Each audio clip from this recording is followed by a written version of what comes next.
اللہ کے نام سے شروع جو نہایت مہربان ہمیشہ رحم فرمانے والا ہے۔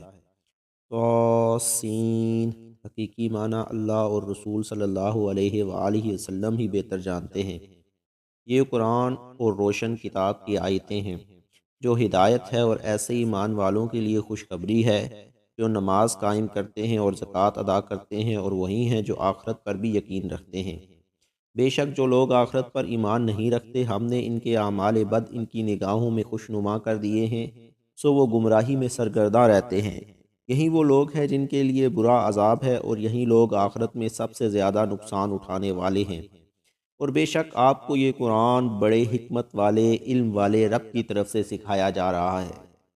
وہ واقعہ یاد کریں جب موسیٰ علیہ السلام نے اپنی اہلیہ سے فرمایا کہ میں نے ایک آگ دیکھی ہے، یا مجھے ایک آگ میں شعلہ انس و محبت نظر آیا ہے۔ ان قریب میں تمہارے پاس اس میں سے کوئی خبر لاتا ہوں جس کے لیے مدت سے دشت و بیاباں میں پھر رہے ہیں، یا تمہیں بھی اس میں سے کوئی چمکتا ہوا انگارہ لا دیتا ہوں تاکہ تم بھی اس کی حرارت سے تپ اٹھو۔ پھر جب وہ اس کے پاس آ پہنچے تو آواز دی گئی کہ بابرکت ہے جو اس آگ میں اپنے حجاب نور کی تجلی فرما رہا ہے، اور وہ بھی جو اس کے آس پاس الوہی جلووں سے کے پرتو میں ہے، اور اللہ ہر قسم کے جسم و مثال سے پاک ہے جو سارے جہانوں کا رب ہے۔ اے موسیٰ، بے شک وہ جلوہ فرمانے والا میں ہی اللہ ہوں جو نہایت غالب حکمت والا ہے۔ اور اے موسیٰ، اپنی لاٹھی زمین پر ڈال دو۔ پھر جب موسیٰ علیہ السلام نے لاٹھی کو زمین پر ڈالنے کے بعد اسے دیکھا کہ سانپ کی مانند تیز حرکت کر رہی ہے، تو فطری رد عمل کے طور پر پیٹھ پھیر کر بھاگے اور پیچھے مڑ کر بھی نہ دیکھا۔ ارشاد ہوا، اے موسیٰ، خوف نہ کرو، بے شک پیغمبر میرے حضور ڈرا نہیں کرتے، مگر جس نے ظلم کیا پھر برائی کے بعد اسے نیکی سے بدل دیا، تو بے شک میں بڑا بخشنے والا نہایت مہربان ہوں۔ تم اپنے ہاتھ اپنے گریبان کے اندر ڈالو، وہ بغیر کسی عیب کے سفید چمکدار ہو کر نکلے گا۔ یہ دونوں اللہ کی نشانیوں میں سے ہیں، انہیں لے کر فرعون اور اس کی قوم کے پاس جاؤ، بے شک وہ نافرمان قوم ہے۔ پھر جب ان کے پاس ہماری نشانیاں واضح اور روشن ہو کر پہنچ گئیں تو وہ کہنے لگے یہ کھلا جادو ہے، اور انہوں نے ظلم اور تکبر کے طور پر ان کا سراسر انکار کر دیا، حالانکہ ان کے دل ان نشانیوں کے حق ہونے کا یقین کر چکے تھے۔ بس آپ دیکھیے کہ فساد برپا کرنے والوں کا کیسا برا انجام ہوا۔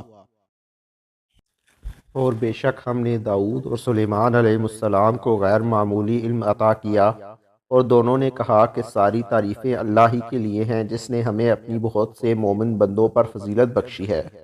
اور سلیمان علیہ السلام داؤد علیہ السلام کے جانشین ہوئے، اور انہوں نے کہا، اے لوگو، ہمیں پرندوں کی بولی بھی سکھائی گئی ہے اور ہمیں ہر چیز عطا کی گئی ہے، بے شک یہ اللہ کا واضح فضل ہے۔ اور سلیمان علیہ السلام کے لیے ان کے لشکر جنوں اور انسانوں اور پرندوں کی تمام جنسوں میں سے جمع کیے گئے تھے، چنانچہ وہ بغرض نظم و تربیت ان کی خدمت میں روکے جاتے تھے، یہاں تک کہ جب وہ لشکر چونٹیوں کے میدان پر پہنچے تو ایک چونٹی کہنے لگی، اے چونٹیوں، اپنی رہائش گاہوں میں داخل ہو جاؤ، کہیں سلیمان علیہ السلام اور ان کے لشکر تمہیں کچل نہ دے، اس حال میں کہ انہیں خبر بھی نہ ہو۔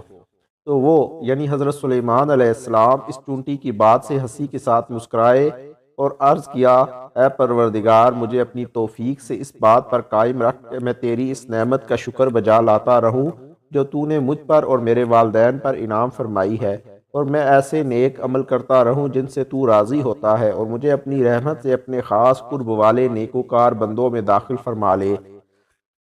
اور سلیمان علیہ السلام نے پرندوں کا جائزہ لیا تو کہنے لگے، مجھے کیا ہوا ہے کہ میں ہدہد کو نہیں دیکھ پا رہا، یا وہ واقعی غائب ہو گیا ہے؟ میں اسے بغیر اجازت غائب ہونے پر ضرور سخت سزا دوں گا، یا اسے ضرور ذبح کر ڈالوں گا، یا وہ میرے پاس اپنے بے قصور ہونے کی واضح دلیل لائے۔ بس وہ تھوڑی ہی دیر باہر ٹھہرا تھا کہ اس نے حاضر ہو کر عرض کیا، مجھے ایک ایسی بات معلوم ہوئی ہے جس پر شاید آپ مطلع نہ تھے، اور میں آپ کے پاس ملک سبا سے ایک یقینی خبر لایا ہوں۔ میں نے وہاں ایک ایسی عورت کو پایا ہے جو یعنی ملک سبا کے باشندوں پر حکومت کرتی ہے، اور اسے ملکیت اور اقتدار میں ہر ایک چیز بخشی گئی ہے، اور اس کے پاس بہت بڑا تخت ہے۔ میں نے اسے اور اس کی قوم کو اللہ کے بجائے سورج کو سجدہ کرتے پایا ہے، اور شیطان نے ان کے اعمال بد ان کے لیے خوب خوشنما بنا دیے ہیں، اور انہیں توحید کی راہ سے روک دیا ہے سو وہ ہدایت نہیں پا رہے۔ اس لیے روکے گئے ہیں کہ وہ اس اللہ کے حضور سجدہ ریز نہ ہوں جو آسمانوں اور زمین میں پوشیدہ حقائق اور موجودات کو باہر نکالتا یعنی ظاہر کرتا ہے، اور ان سب چیزوں کو جانتا ہے جسے تم چھپاتے ہو اور جسے تم آشکار کرتے ہو۔ اللہ کی سوا کوئی لائق عبادت نہیں، وہی عظیم تخت اقتدار کا مالک ہے۔ سلیمان علیہ السلام نے فرمایا، ہم ابھی دیکھتے ہیں کہ کیا تو سچ کہہ رہا ہے یا تو جھوٹ بولنے والوں میں سے ہے۔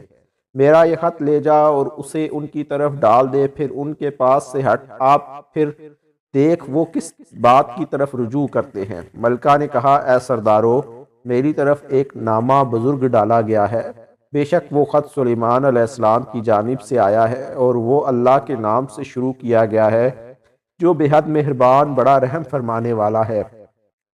اس کا مضمون یہ ہے کہ تم لوگ مجھ پر سر بلندی کی کوشش مت کرو اور فرما بردار ہو کر میرے پاس آ جاؤ۔ ملکہ نے کہا، اے دربار والو، تم مجھے میرے اس معاملہ میں مشورہ دو، میں کسی کام کا قطعی فیصلہ کرنے والی نہیں ہوں یہاں تک کہ تم میرے پاس حاضر ہو کر اس امر کے موافق اور مخالف گواہی دو۔ انہوں نے کہا، ہم طاقتور اور سخت جنگجو ہیں، مگر حکم آپ کے اختیار میں ہے، سو آپ خود ہی غور کر لیں کہ آپ کیا حکم دیتی ہیں۔ ملکہ نے کہا، بے شک جب بادشاہ کسی بستی میں داخل ہوتے ہیں تو اسے تباہ و برباد کر دیتے ہیں اور وہاں کے باعزت لوگوں کو ذلیل و رسوا کر ڈالتے ہیں، اور یہ لوگ بھی اسی طرح کریں گے، اور بے شک میں ان کی طرف کچھ تحفے بھیجنے والی ہوں، پھر دیکھتی ہوں قاصد کیا جواب لے کر واپس لوٹتے ہیں۔ تو جب وہ قاصد سلیمان علیہ السلام کے پاس آیا تو سلیمان علیہ السلام نے اس سے فرمایا، کیا تم لوگ مال و دولت سے میری مدد کرنا چاہتے ہو؟ تو جو کچھ اللہ نے مجھے عطا فرمایا ہے اس دولت سے بہتر ہے جو اس نے تمہیں عطا کی ہے، بلکہ تم ہی ہو جو اپنے تحفے سے فرحاں اور نازاں ہو۔ تو ان کے پاس تحفہ سمیت واپس جاسو ہم ان پر ایسے لشکروں کے ساتھ حملہ کرنے آئیں گے جس سے انہیں مقابلہ کی طاقت نہیں ہوگی، اور ہم انہیں وہاں سے بے عزت کر کے اس حال میں نکالیں گے کہ وہ قیدی بن کر رسوا ہوں گے۔ سلیمان علیہ السلام نے فرمایا، اے دربار والو، تم میں سے کون اس ملکہ کا تخت میرے پاس لا سکتا ہے قبل اس کے کہ وہ لوگ فرما بردار ہو کر میرے پاس آ جائیں؟ ایک قوی ہیکل جن نے عرض کیا، میں اس سے آپ کے پاس لا سکتا ہوں قبل اس کے کہ آپ اپنے مقام سے اٹھے، اور بے شک میں اس کے لانے پر طاقتور اور امانت دار ہوں۔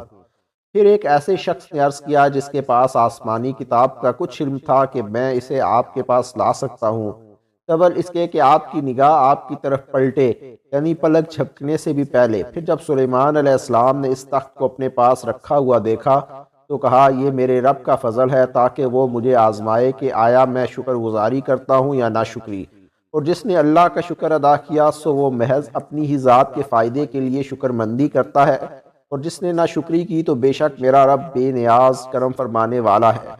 سلیمان علیہ السلام نے فرمایا، اس ملکہ کے امتحان کے لیے اس کے تخت کی صورت اور حیت بدل دو، ہم دیکھیں گے کہ آیا وہ پہچان کی راہ پاتی ہے یا ان میں سے ہوتی ہے جو سوجھ بوجھ نہیں رکھتے۔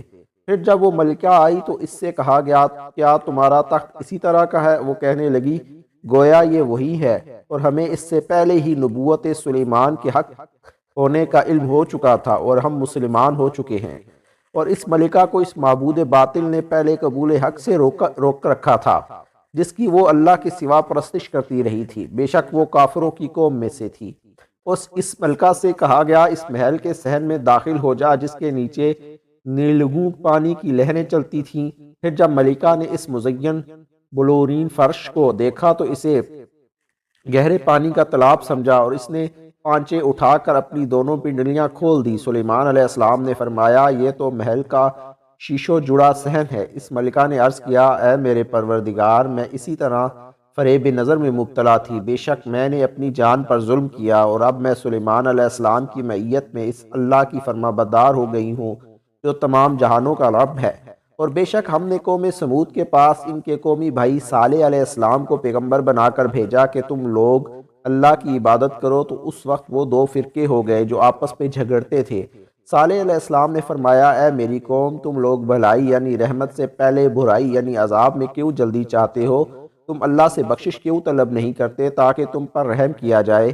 وہ کہنے لگے، ہمیں تم سے بھی نحوست پہنچتی ہے اور ان لوگوں سے بھی جو تمہارے ساتھ ہیں۔ صالح علیہ السلام نے فرمایا تمہاری نحوست کا سبب اللہ کے پاس لکھا ہوا ہے، بلکہ تم لوگ فتنہ میں مبتلا کیے گئے ہو۔ اور قوم سمود کے شہر میں 9 سرکردہ لیڈر جو اپنی اپنی جماعتوں کے سربراہ تھے، ملک میں فساد پھیلاتے تھے اور اصلاح نہیں کرتے تھے۔ ان سرگنوں نے کہا تم آپس میں اللہ کی قسم کھا کر عہد کرو کہ ہم ضرور رات کو صالح علیہ السلام اور اس کے گھر والوں پر قاتلانہ حملہ کریں گے، پھر ان کے وارثوں سے کہہ دیں گے کہ ہم ان کی ہلاکت کے موقع پر حاضر ہی نہ تھے اور بے شک ہم سچے ہیں، اور انہوں نے خفیہ سازش کی اور ہم نے بھی اس کے توڑ کے لیے خفیہ تدبیر فرمائی اور انہیں خبر بھی نہ ہوئی۔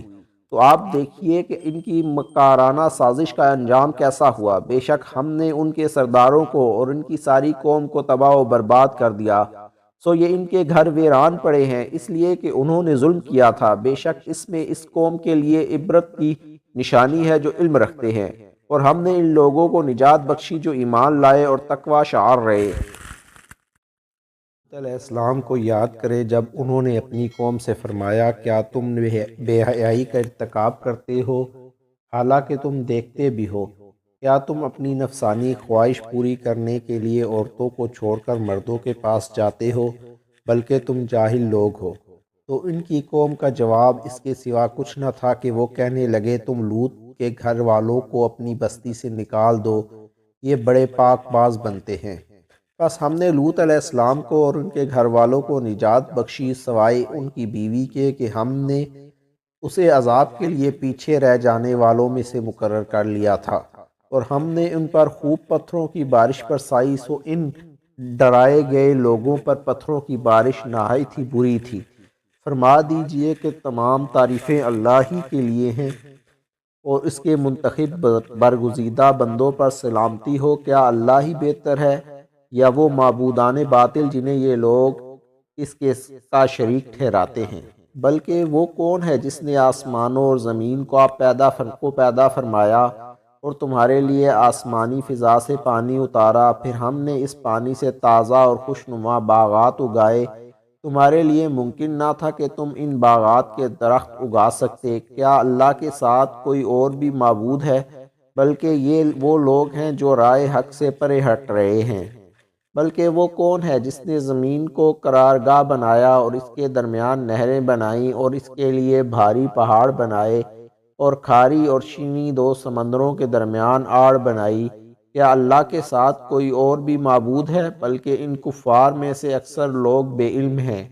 بلکہ وہ کون ہے جو بے قرار شخص کی دعا قبول فرماتا ہے جب وہ اسے پکارے اور تکلیف دور فرماتا ہے، اور تمہیں زمین میں پہلے لوگوں کا وارث و جانشین بناتا ہے؟ کیا اللہ کے ساتھ کوئی اور بھی معبود ہے؟ تم لوگ بہت ہی کم نصیحت قبول کرتے ہو۔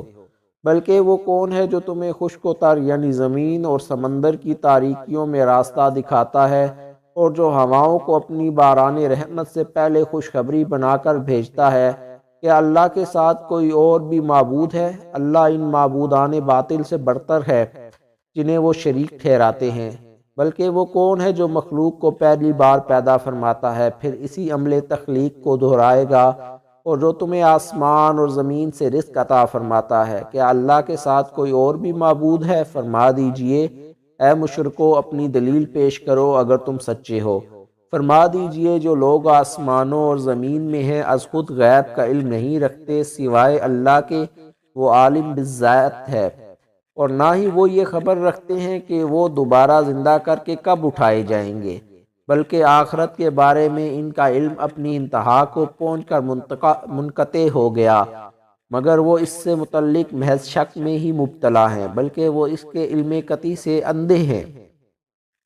اور کافر لوگ کہتے ہیں کیا جب ہم اور ہمارے باپ دادا مر کر مٹی ہو جائیں گے تو کیا ہم پھر زندہ کر کے قبروں سے نکالے جائیں گے؟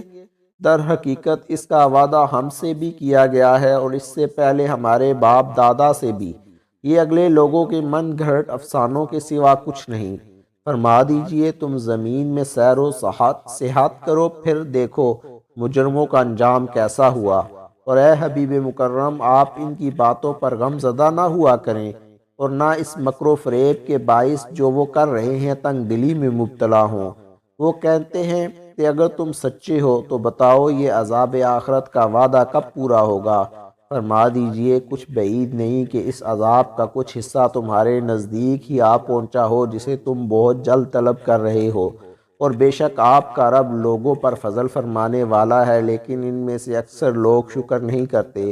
اور بے شک آپ کا رب ان باتوں کو ضرور جانتا ہے جو ان کے سینے کے اندر چھپائے ہوئے ہیں، اور ان باتوں کو بھی جو یہ آشکار کرتے ہیں۔ اور آسمان اور زمین میں کوئی بھی پوشیدہ چیز نہیں ہے مگر وہ روشن کتاب لوح محفوظ میں درج ہے۔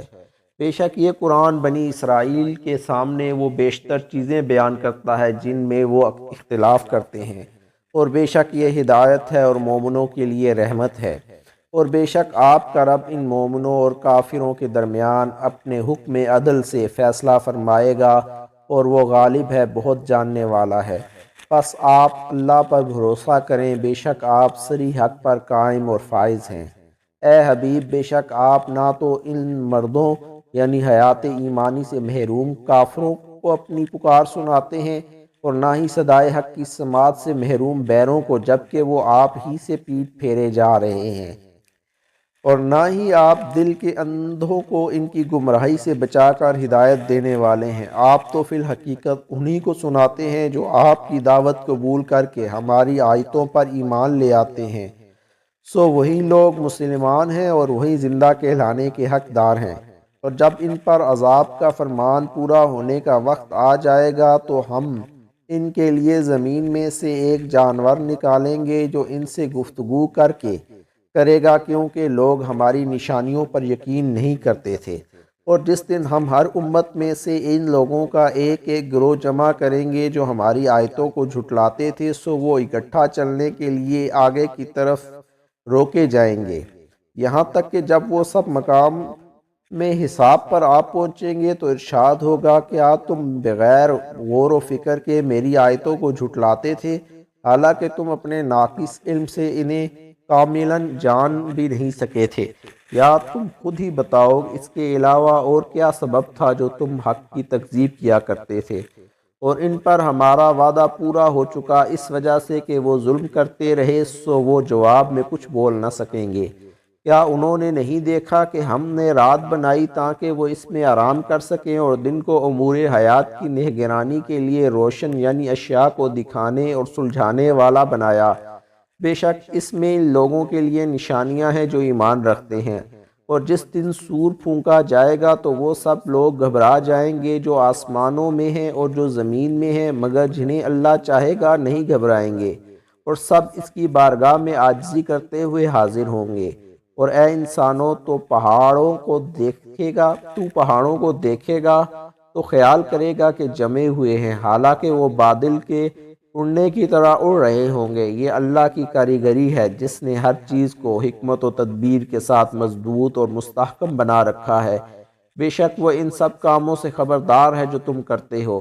اور جو شخص اس دن نیکی لے کر آئے گا اس کے لیے اس سے بہتر جزا ہوگی، اور جو لوگ اس دن گھبراہٹ سے محفوظ و مامون ہوں گے، اور جو شخص برائی لے کر آئے گا تو ان کے منہ دوزخ کی آگ میں اوندے ڈالے جائیں گے، بس تمہیں وہی بدلہ دیا جائے گا جو تم کیا کرتے تھے۔